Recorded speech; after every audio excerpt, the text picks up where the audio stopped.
Belly fat is really easy to gain, but seems almost impossible to lose. Now you're probably aware that your diet is the key to losing fat from this area, but you likely have no idea where to start, let alone how to keep fat loss going for long enough to get rid of the most stubborn areas. Today, I'll show you step by step in 3 stages how to eat to start losing fat and how to keep that going until you successfully lost all of your belly fat and for good. Before we dive into the 3 stages, let me explain what these stages mean and why you need them in the first place. So you're likely somewhere between a body fat of 15% and 25%, or maybe even higher. Regardless of where you are right now, you need to lose enough fat from other areas of your body before your body will start prioritizing burning off your belly fat for energy. For most people, this starts to really happen around 15% body fat. By the time you reach around 12% or 10% body fat, your belly fat will be almost completely gone. Now, while your diet is key to achieving this, the diet you use to get you from, let's say, 25% to 15% most often won't be enough to take you down to the next level of 12%. The same is true for going from 12% down to even 10%. As you get leaner and leaner, there's certain things you need to be aware of and certain changes you should make with your diet to prevent you from getting stuck and to prevent you from losing muscle. Let's start with stage 1. The first stage is designed to kickstart the fat loss process and keep it going until you get to about 15% body fat. Throughout this stage, your hunger levels will be low, your risk of muscle loss will also be low, and physiologically, it will be the easiest stage to get through. The stage is actually quite simple. There's only 2 factors you need to focus on: calories and protein. Let's first talk about calories. You don't need to completely cut out carbs, sugar, or any of your favorite foods. All you need to do is create what's known as an energy deficit to start forcing your body to burn body fat for energy. You create this deficit by consuming less calories than your body burns every day. Now, to find the appropriate energy deficit for your body, take your body weight in pounds and multiply that by anywhere from 11 to 13. If you're a taller individual, younger, or more active, go with the higher end. If you're a shorter individual, older, or less active, go with the lower end. The number you get will be a rough estimate of the amount of calories you should eat every day. But to hit your goal calorie intake, some foods are better than others. What I recommend is focusing on what's known as low calorie density foods. These are foods that, for the amount of space they take up in your stomach, will only add a relatively low amount of calories to your daily total. For example, here's what 200 calories of Oreos look like, and here's what 200 calories of cereal looks like. For the same amount of calories, you could fill your stomach with a mountain full of strawberries and carrots. Not only that, but since low calorie density foods tend to be unprocessed, they also tend to require more calories to burn and digest than more processed foods. Now, as for how much of a difference this can make for fat loss, a recent 2019 paper took 20 adults and first ran them through a diet consisting of only high calorie density processed foods for 2 weeks. Afterwards, they switched them to a diet of low calorie density unprocessed foods for 2 weeks. In both conditions, they were allowed to eat as much food as they wanted. The result? The processed foods diet led to almost 2 pounds of weight gain. Once they switched to the unprocessed diet, however, their daily calorie intake dropped by over 500 calories and they ended up losing over 2 pounds. At the end of the stage, I'll provide a list of low calorie density food items for you to pick from.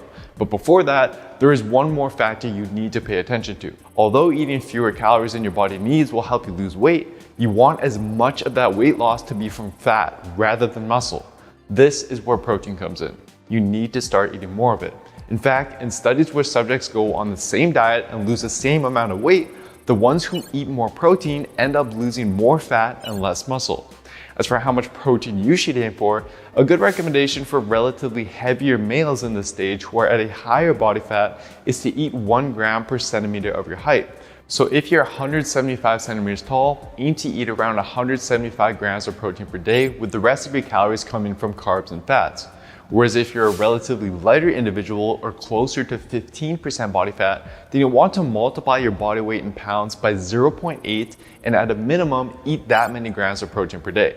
Now, this might sound like a lot at first, but as you'll see, it's pretty easy to do if you choose the right protein sources.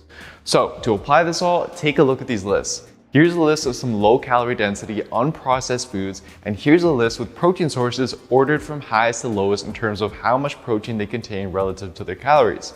Use these lists to build your meals throughout the day and try to have one lean protein source and at least one serving of fruits and or veggies into each of your meals. For example, instead of a muffin for breakfast, have some egg whites with blueberries and oatmeal. You definitely still can have processed foods now and then, but just be mindful of your serving sizes and enjoy them in moderation. So, focus only on calories and protein every day, and if you're consistent, you'll be able to get your body fat all the way down to 15%. But at this point is when you'll likely need to refine your approach to continue getting results. Before we dive into the next stage, I'm curious, what stage are you currently in right now, and what's your goal body fat percentage? Let me know in the comments down below, and also let me know if what I'm about to say later on in this video changes your mind at all about your goal. This is where stage 2 comes in, which involves going from 15% down to 12% body fat. By this point, you'll be hungrier, your fat loss will slow down, and you'll be at a slightly greater risk of muscle loss. As a result, this is where most people get stuck. There's 2 things that will help you overcome this. First, you need to get more precise with your approach from stage 1. As your body loses more and more fat, your metabolism will decrease and you'll start burning fewer calories per day. This is your body's way of protecting its remaining fat stores. This means the energy deficit you used in stage 1 to get down to 15% body fat may no longer be enough to get you down to 12% body fat. To overcome this, if you haven't yet been doing so, you should start tracking your daily calorie intake and doing so more carefully.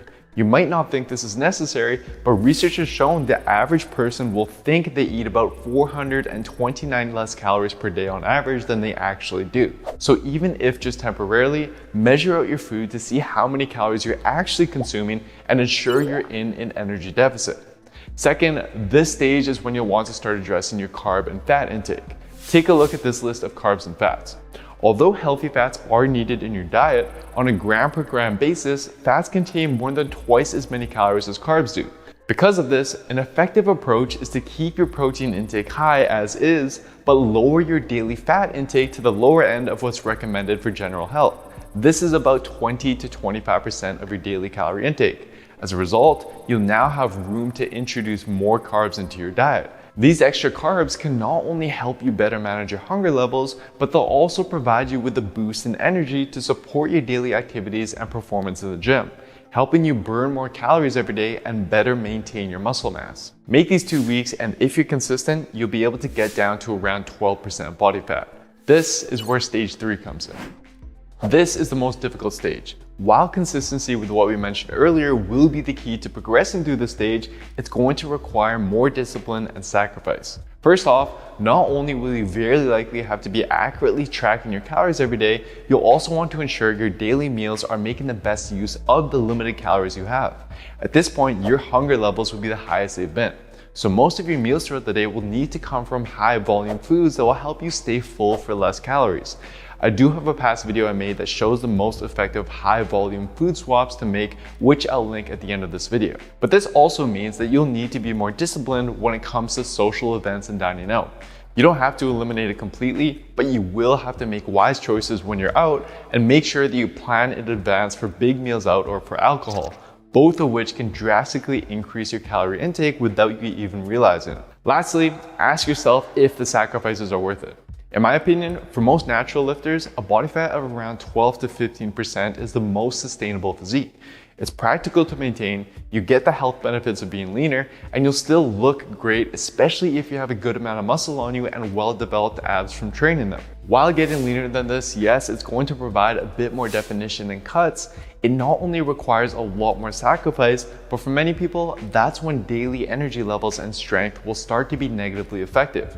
And unlike our Built with Science member Patrick over here, who started off with a good amount of muscle, you might actually not end up liking the way you look being really lean if you haven't yet built up much muscle. So while you definitely can get to 10% body fat by pushing through with what you've learned, at least consider hanging around at a higher level of body fat first. And be proud of how far you've come and realize that the extra push just may not be worth it, especially if you can't maintain it.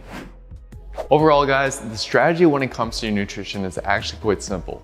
The hard part is staying consistent with it. You have to be clear about what your goals are and then find what you personally enjoy and can stick to consistently in the long run. And if you're looking for step-by-step guidance with setting up your nutrition plan and finding foods and meals that you actually look forward to eating every day, just head on over to builtwithscience.com and take my analysis quiz to discover the best approach for you and your body. I'd also highly suggest that you give this video a watch next for an exercise to help you speed up the fat loss process, or give this video a watch next for some quick and easy fat loss food swaps you can make into your diet right away. Thanks for watching. Don't forget to subscribe, and I'll see you next time.